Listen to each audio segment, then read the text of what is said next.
Hey, it's W5HRO. I think I pretty much determined what's been going on with this transmitter.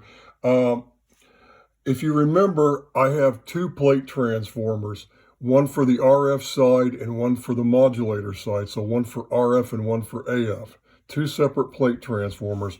This relay does the RF side and this relay here does the modulator side.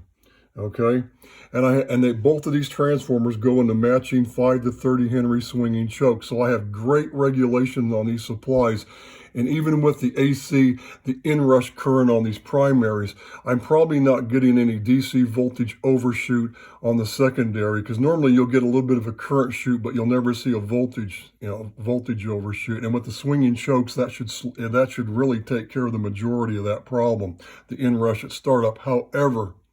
However, since I have two supplies and each one's controlled by two separate relays, it's the timing of my modulation transformer. What I decided is, or what I figured out is, if the mic gain's turned all the way down, I can key the mic bang, bang, bang, bang, bang, bang a million times. The problem never happens. If I turn the mic gain up, say like about here, and start and key up, maybe if I key up 5 times, one of those 5 times it'll happen, right? It's sort of random. You have to catch it at the right point to make it happen. However, if I go into the microphone and I key it and then I key it, it happens every single time instantly. So what that's telling me is the RF deck, it's either the plate voltage, the grid drive, something is not fully up all the way before that modulation's hitting the thing. It's coming across, and that's where the flash is coming from. It's basically, it may be hitting the positive rail before it comes up, or it's, hitting that negative limiter when it comes up. It's the timing is what's happening. So, I thought I could have sworn when I modified, I never had a problem years ago in Tulsa with this transmitter, but back then I had solid state relays, and the way they were in there, the thing was working fine, and the thing would key. They came up instantly, both of them. It was so fast. These mechanical relays, it's possible this one the contacts may be engaging a few milliseconds before this other one, anything like that could be causing it. But I could have sworn what happened is, when I realized my solid state relays were, because what happened is when I tried to convert this thing from 220 to 110s, where I ran into the problem, and then I realized that I couldn't engage both of these things with the relay, because they were in parallel instead of being a little bit different when they're hooked up in for 220. So there was a heavier load on the relay, and they wouldn't key the transformers. So I went ahead and I bought these thermistors, right? These were only 1 ohms, but by then I'd already decided I was going to use these mechanical relays anyway and just solve the problem. But I had these, and I went ahead and I put them in. And I was thinking, because sometimes what's funny is, I have to let the transformer warm up for a while before the problem happens. That's what was weird about it. And I was thinking, well, maybe one of these things, maybe this one on the RF side, maybe this, because normally what people do is when they put these thermistors in there, when they key, they have a timed relay that normally these things, they start out with, like these are only 1 ohms, and I just measured them, and they're exactly they're like 1.0 ohms. They're both right where they're supposed to be. So I guess, they're probably not bad. I think you would see a different resistance if one of them was bad, right? I don't know, I'm not positive, but what they would normally do is they would just have a timed relay to short across these things after the thing's already up, just to kind of, keep them from getting hot if there's a voltage drop across them, right? So I was thinking, well, maybe this one's going bad. I thought I had removed these things the last time when I put these relays in there, but they were still in there. I thought, well, maybe that's why, but they don't appear to be bad. Now, I don't know that for sure. But, these really don't have to be there. I put them there just because I wanted just to slow things down a little bit. It can't hurt, right? So what I did was I bought some of these heftier ones. See the lead difference on these? These are like, look at the size difference. These will handle it, but these are 20 ohms. And I just measured this one. This one's a little over 20, it's 26 point some odd ohms. And this other one's like 25.1. They're not the same. It's the exact same model number. It's just there's a tolerance, right? So what I can do is I can put the one that has the larger resistance on the modulator side supply, so maybe it'll slow it down even more, you know?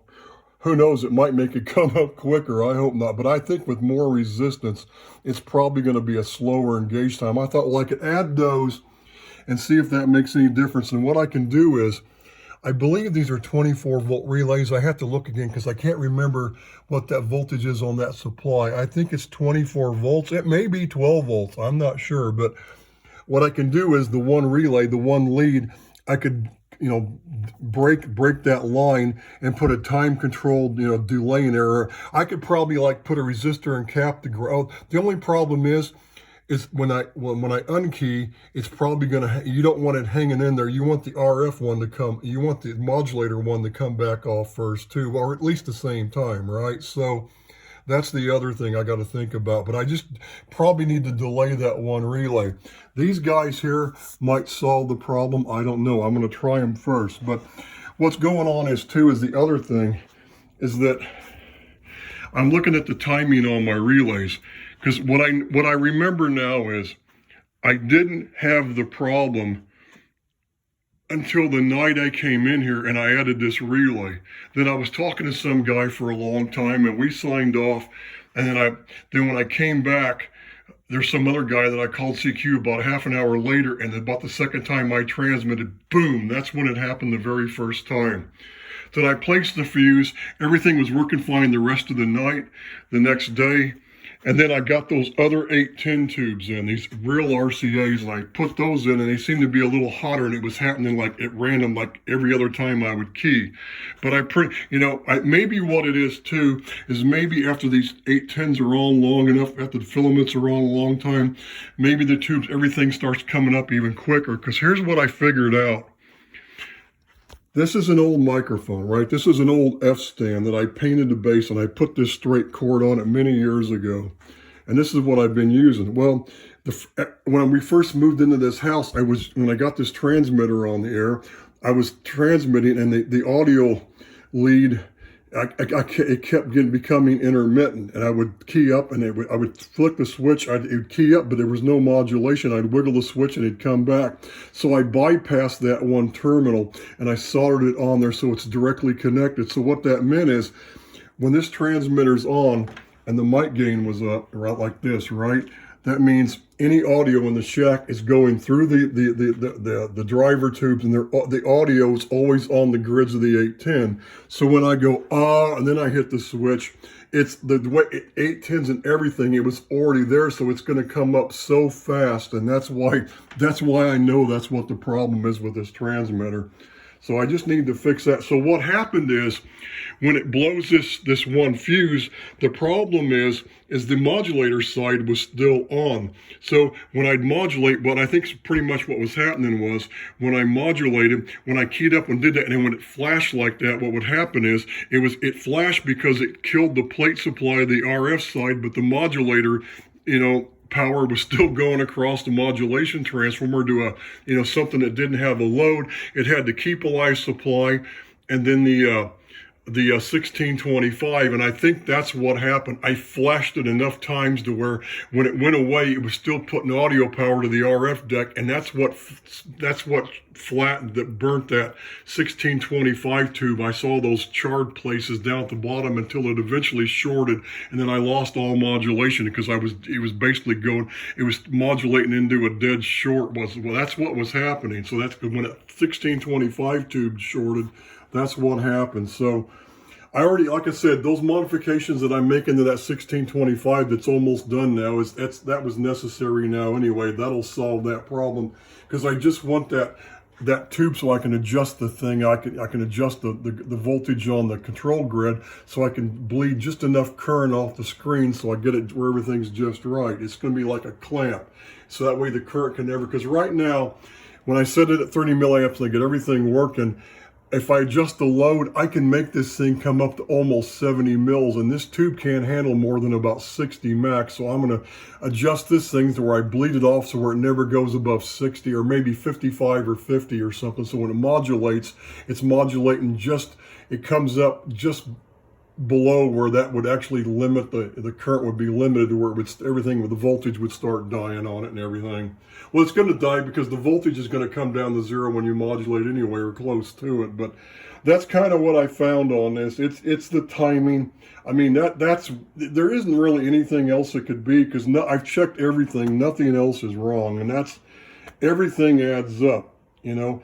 It's going across the modulation transformer, because when like I said, when I key the mic first, and when I had that wire shorted, especially when I went, it was on the grids of the 810. So when I hit when the key line hit the ground and the thing, all the relays engaged, it was already there, full blast to those, you know, to the secondary, and the secondary is just not coming up fast enough. I'm almost positive that's what it is. The other thing too is that I had that before I added that one relay, I had to keep a life supply always on, right? So if I spotted it and just, you know, engaged the exciter and put grid drive, I'd get, you know, a little bit of current come up. But the meters, when I was just sitting there idle, they would come up off zero a little bit. This one, I think this was coming up a little too high at idle without transmitting.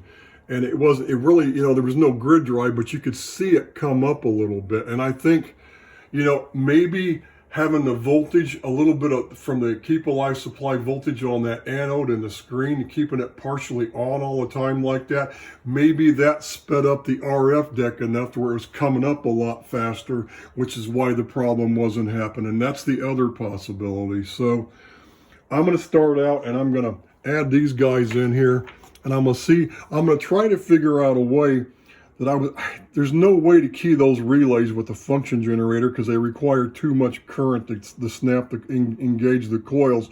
I was hoping I could put like a 0 to 12 volts, you know, square wave into it and get them going click, click, click, click, click, click, so I could put a scope on and I could see see which one's coming up, you know, quicker than the other one. I could ensure that one's going to come up faster. But with these on there, I mean, I think the smart idea would be to put the larger resistance one on the modulator side, because these aren't exactly the same.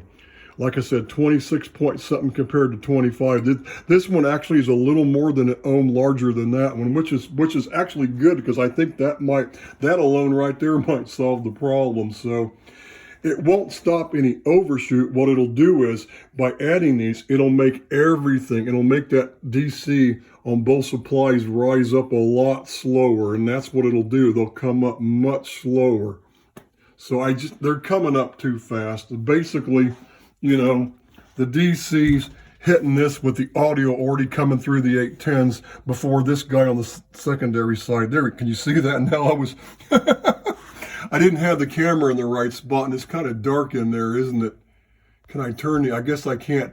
When the video's going, I can't just all of a sudden I could turn the flash. There's a light on my phone to make it brighter, but there's the mod transformer, and there's the 810s, the RCAs. So, but what I realized too is that what I need to do is, see this microphone here, like I said, even if that switch was working, the key line and the audio line, are going to come up. They're going to be connected at the exact same time when you throw that switch, and you really want the key line to happen before the audio line connects, the way D104s are supposed to work with the key bar.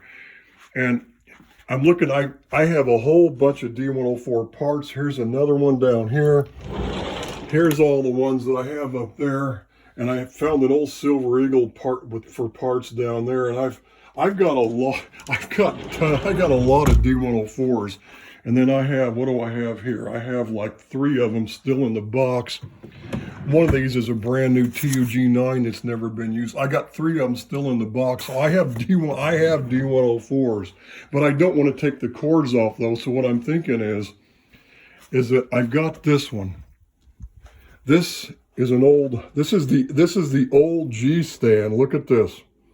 This is the old G, just plain G stand. But see, look, and then look, see this one. Now this one, apparently, this is the original cord. I can tell by looking at it. Now what's funny is I bought one of these D104s back in, I think, the late 70s.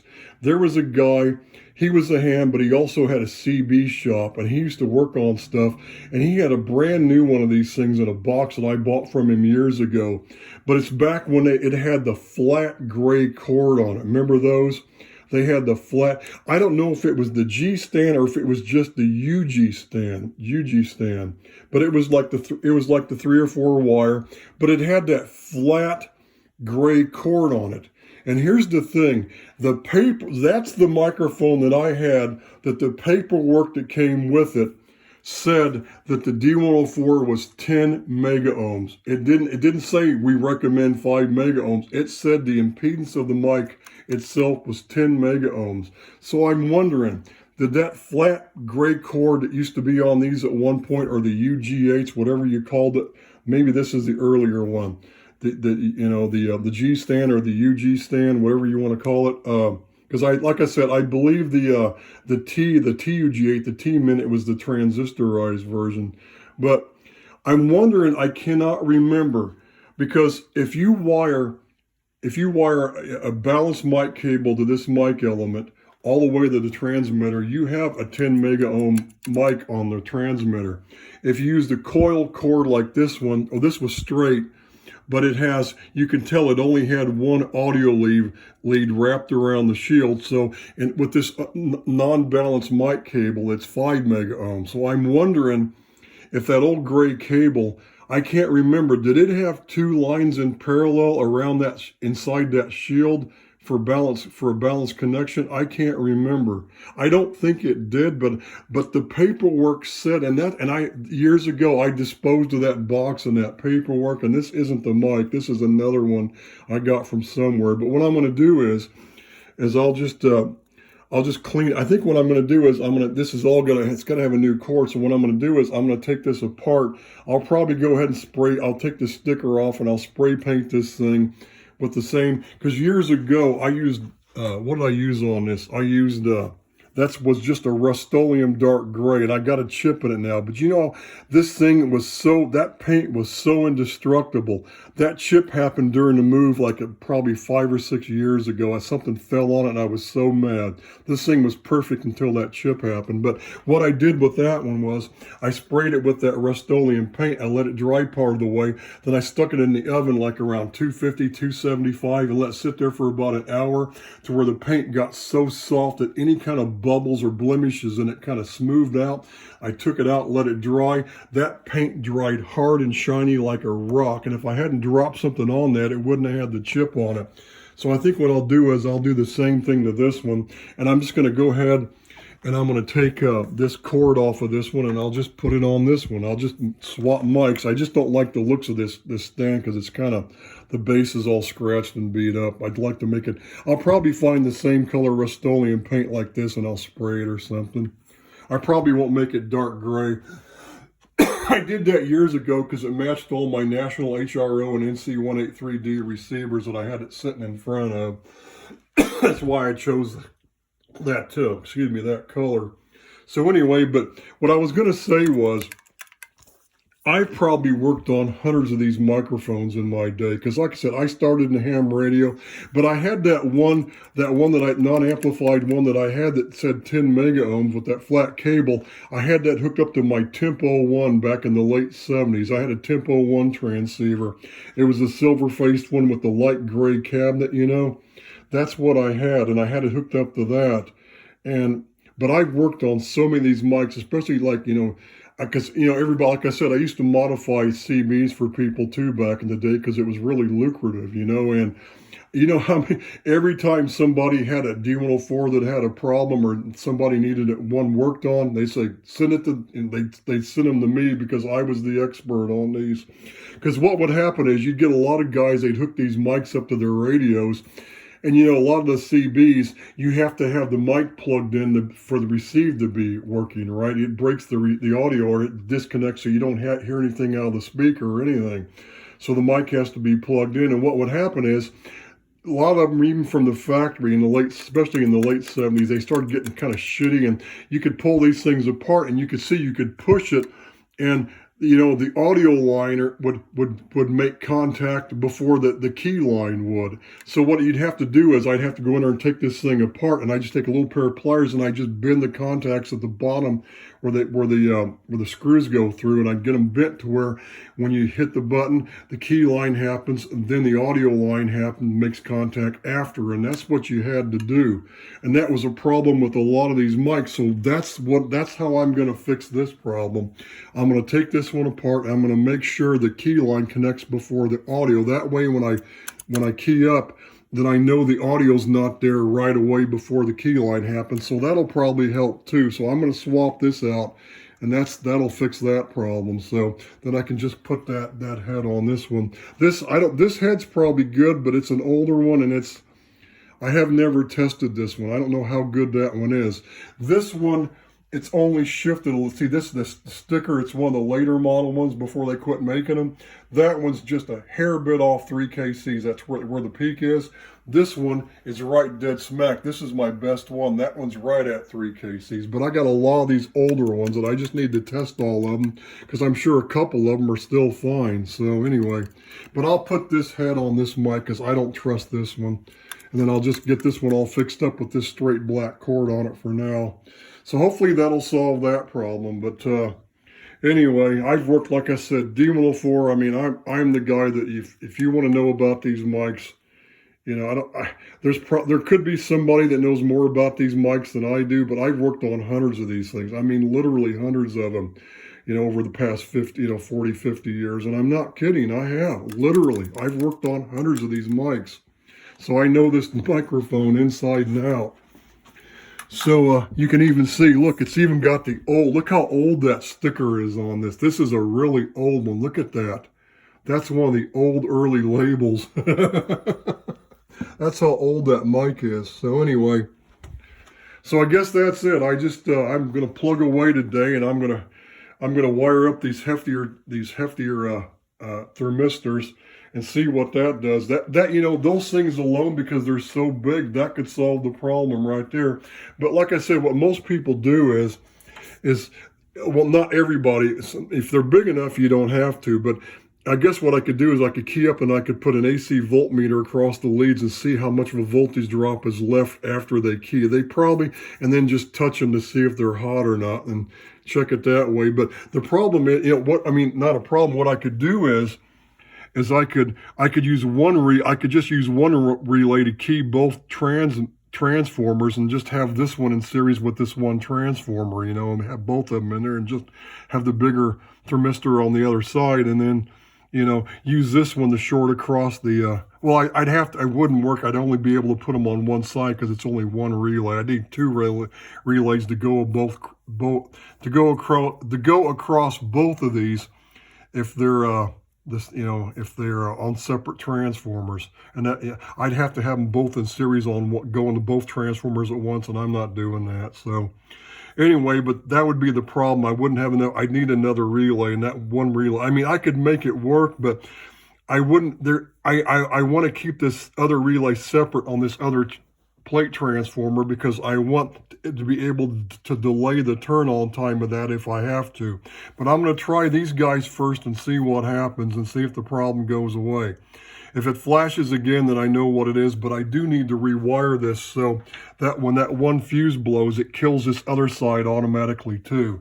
So, because right now what was happening was the fuse on this side, this transformer was, the primary was going away, but this one was still on, so it was going across that transformer, and it fried that 1625 tube. So when I saw that tube, I thought that's what it is, and I removed that tube and all the connections to it, came in here on dummy load, fired it up, and everything was working fine.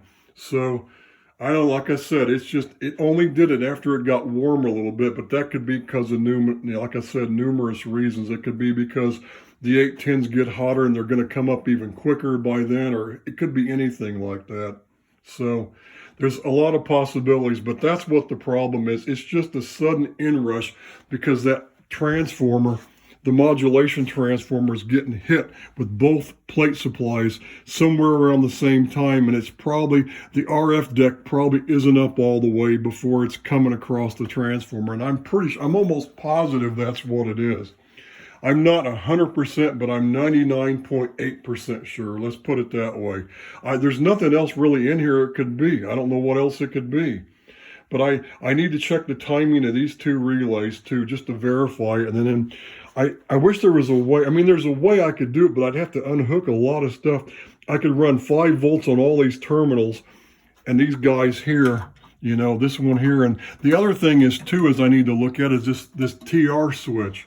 Because it dawned on me, I think I'm keying, I've got this 12 volt line here that's coming, that when I key, the relay clicks and it's throwing this 12 volts on this cable up to the relay to kick it. And I'm thinking, you know what?